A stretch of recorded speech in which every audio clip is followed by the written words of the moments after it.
শহীদ রাষ্ট্রপতি জিয়াউর রহমানের ৯০তম জন্মবার্ষিকী উপলক্ষে সপ্তাহব্যাপী স্পেশালাইজড ফ্রি মেডিকেল ক্যাম্প ও ওষুধ বিতরণ কার্যক্রমের উদ্বোধন করা হয়েছে। ডক্টর অ্যাসোসিয়েশন অব বাংলাদেশ ড্যাবের কেন্দ্রীয় কার্যনির্বাহী কমিটির আয়োজনে বৃহস্পতিবার সকালে করাইল আনসার ক্যাম্প BTSL কলোনিতে মাতৃত্বকালীন ফ্রি চিকিৎসা সেবা প্রদান করা হয়। দেশের স্বাস্থ্যসেবার উন্নয়ন ও জনগণের জন্য সাশ্রয়ী ও মানসম্মত চিকিৎসা নিশ্চিত করতে কাজ করে যাচ্ছে ডক্টর অ্যাসোসিয়েশন অব বাংলাদেশ ড্যাব।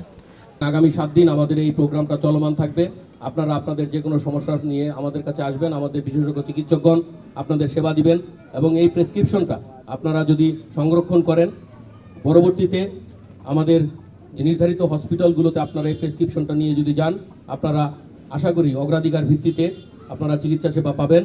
বিভিন্ন দুর্যোগ মোকাবেলায় ড্যাবের পক্ষ থেকে মেডিকেল ক্যাম্প পাশে ছিল এবং সামনের দিকে কর্মসূচি অব্যাহত থাকবে বলে জানালেন ড্যাবের মহাসচিব ডাক্তার জহিরুল ইসলাম শাকিল। আমাদের এখানে 7 দিন ধরে চলতেছে এই হেলথ ক্যাম্প। আজকে থেকে আমাদের বিশেষজ্ঞ সেবা শুরু হলো। সেটা হলো আমাদের মা ও শিশুদের, গর্ভবতী মাদের চিকিৎসা নেওয়া, যেটা আমাদের অ্যান্টিনেটাল কেয়ার বলা হয়।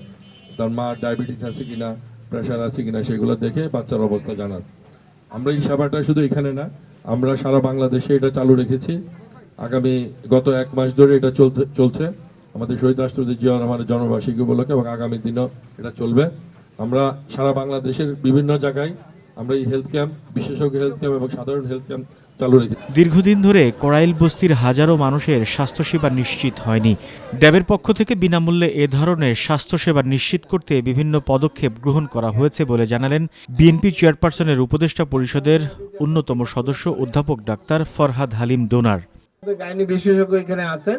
এই বাচ্চা হওয়ার সময় কতগুলো সমস্যা দেখা যায়। অনেকের ব্লাড প্রেশার বেড়ে যায়, অনেকের ডায়াবেটিস হয়, অনেকের আরো কিছু প্রবলেম হয়, যার জন্য আমরা এখানে একটা ব্যবস্থা রাখছি। আজকে আপনারা আপনাদের কার কার ডায়াবেটিস আছে সেটা চেক করতে পারবেন, আপনাদের প্রেশার কেমন আছে সেটা চেক করতে পারবেন, আপনাদের কি বলে জ্বর আছে কিনা সেগুলো চেক করেন। এইগুলো যদি আপনারা ঠিক মতো না করেন তাহলে ডেলিভারির সময় আপনারা সমস্যা পড়বে। সাধারণ মানুষ সব ধরনের চিকিৎসা সেবা পাবে, এটা নিশ্চিত করা সরকারের দায়িত্ব। তাই বিএনপি ক্ষমতায় আসলে এ দায়িত্ব যথাযথভাবে পালন করার প্রতিশ্রুতি দেন অনুষ্ঠানের সম্মানিত অতিথি আব্দুস সালাম। বাংলাদেশে এরা সব নাম করা ডাক্তার, হয়তো এখানে না আসলে এদের কাছে আপনারা যাইতেও পারতেন না, ওই ফিসও দিতে পারতেন না। কিন্তু এখানে ওনারা আপনাদের কাছে আসছেন যে আপনাদের ট্রিটমেন্ট দেওয়ার জন্য, বিশেষ করে মাদের ট্রিটমেন্ট দেওয়ার জন্য আসছেন এখানে। এটা কি কাজটা ভালো না মন্দ? সরকারের দায়িত্ব হলো যে আপনার গরিব হলেও বাসস্থান, আপনার মাথা গোঁজার জায়গা দেওয়ার দায়িত্ব সরকারের। সরকার ব্যবস্থা করবে, কিন্তু আপনারা সম্মানজনকভাবে আপনার সেই ব্যবস্থার শরিক হবেন। এটা হলো দেশের আইন, এটা হলো দেশের নিয়ম। কিন্তু এই দেশে এই নিয়ম চলে নাই। বিএনপি যতদিন ছিল ততদিন মানুষের ভালো করার চেষ্টা করছে। এ সেবা আরও সহজীকরণ করতে হেলথ কার্ডের মাধ্যমে স্বাস্থ্যসেবা নিশ্চিত করা হবে বলে জানালেন অনুষ্ঠানের প্রধান অতিথি ও ড্যাবের সভাপতি অধ্যাপক ডাক্তার হারুন আল রশিদ। স্বাস্থ্য ব্যবস্থায় হেলথ কার্ড নামে একটি ব্যবস্থা প্রবর্তন করার কথা বলা হয়েছে, যেখানে সমস্ত রোগীরা যাদের আর্থিক সমস্যা আছে তারা সহ সবাই যেন চিকিৎসা স্বাস্থ্য ব্যবস্থা নিশ্চিতভাবে পায়, সেই ব্যবস্থা সেইখানে করা হবে।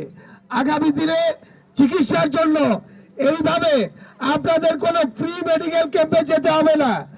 আপনাদের দোরগোড়ায় বাংলাদেশের প্রতিটি জনগণের জন্য স্বাস্থ্য ব্যবস্থা নিশ্চিত করার লক্ষ্যে হেলথ কার্ড প্রবর্তন করা হবে। দুর্যোগ বা যে কোনো মহামারীর সময় বিনামূল্যে চিকিৎসা সেবা, অক্সিজেন সরবরাহ বা অন্যান্য মানবিক কার্যক্রম পরিচালনা করে আসছে ড্যাব, এবং এটা সারা বাংলাদেশব্যাপী এ সেবা পরিচালিত হয়ে আসছে। আমাদের এই সেবাটা সারা বাংলাদেশের 64টি জেলায়, প্রত্যেকটা জেলায় চলমান আছে। তারই অংশ হিসাবে আমাদের এই করাইল বস্তিতে ঢাকা 17 আসনের জন্য আমাদের এই একটি, আরও 2টি আমাদের সামনের সপ্তাহ থেকে আমরা শুরু করব। সেটা হচ্ছে সাততলা বস্তি এবং ভাসানটেকে। আমরা সারা বাংলাদেশে প্রত্যেকটি জেলায় এবং শহরের প্রায় 15-16টি কেন্দ্রে আমরা ক্যাম্প করতেছি। এই ক্যাম্পটা আমাদের ঢাকা শহরে শুরু হওয়া প্রথম ক্যাম্প এবং এইটা আমরা মাসব্যাপী করছি এবং এইটা একটা স্পেশালাইজড ক্যাম্প। শুধু আজকে এখানেই নয়, এরকমভাবে সারা বাংলাদেশে কিন্তু আমাদের মেডিকেল ক্যাম্প চলতেছে এবং সেখানে যে বিশেষজ্ঞ চিকিৎসক যারা মনে করেন তারা আছে, যাদের কাছে সচরাচর এই প্রান্তিক যে জনগোষ্ঠী আছে এই তৃণমূল পর্যায়ে যারা পৌঁছাইতে পারে না বা তাদের ভিজিট দিয়ে তাদের দেখানো সম্ভব হয় না। রাজধানীর বিটিএসএল কলোনিতে মাতৃত্বকালীন এই বিনামূল্যে চিকিৎসা সেবা ও কাঙ্ক্ষিত ওষুধ পেয়ে খুশি সাধারণ মানুষ। এক জায়গায় যদি ভালো একটা ডাক্তার দেখায়, মেডিসিন ডাক্তার, তাহলে আপনার 1000 টাকা ভিজিট আছে, তারপরে ওষুধটাও বাইরের থেকে কিনা লাগে। তাহলে এই জায়গায় আমরা ভালো সেবা পাইলাম যে ওষুধটা আমাদের কিনা লাগলো না, তারপরে প্রেসক্রিপশনের টাকাটাও দেওয়া, ভিজিটটাও দেওয়া লাগলো না। গত 1 সপ্তাহ যাবত এই ক্যাম্প বসছে। আমরা মনে করেন যে ডাক্তারের ভিজিট দিয়া ডাক্তার দেখাইয়া পারি না, অনেক সময় দেখা যায় ভিজিট দিতে গেলে ওষুধ কিনতে পারি না, ওষুধ কিনতে গেলে ভিজিট দেখাইতে পারি না, এই জন্য আর কি ডাক্তার দেখানো হয় না। তো এখানে ডাক্তার ক্যাম্প বসে ভালো হয়েছে যে ওষুধও নিতে পারছি, ডাক্তারও দেখাইতে পারছি। আমার গরিব মানুষ, আমার আল্লাহ দিলে এটাই যথেষ্ট ভালো, জানো আমি গরিব মানুষ, মাংনা ফিরি সেবা পাইলাম, এটাই আমার যথেষ্ট ভালো। এছাড়া বিনামূল্যে সাধারণ মানুষের মাঝে এই সেবা পৌঁছে দিতে পেরে খুশি চিকিৎসকরাও। এই ফ্রি সেবাটা দিতে গিয়েই বোঝা যায় আসলে মানুষ কতটুকু অসহায় এবং এই অসহায় মানুষদের সেবা দিতে গিয়ে মানে আমাদের কতটুকু ভালো লাগে। ডক্টর অ্যাসোসিয়েশন অব বাংলাদেশ ড্যাব বর্তমানে কেবল ঢাকা ভিত্তিক নয়, প্রতিটি জেলার প্রান্তিক এবং ইউনিয়ন ও গ্রাম পর্যায়ে দরিদ্র মানুষের দ্বারে দ্বারে চিকিৎসা সেবা পৌঁছে দিচ্ছেন এবং বিনামূল্যে তাদের এ সেবা কার্যক্রম চলমান থাকবে। শাহরিয়ার রাজ, মেডিকেল পোস্ট, ঢাকা।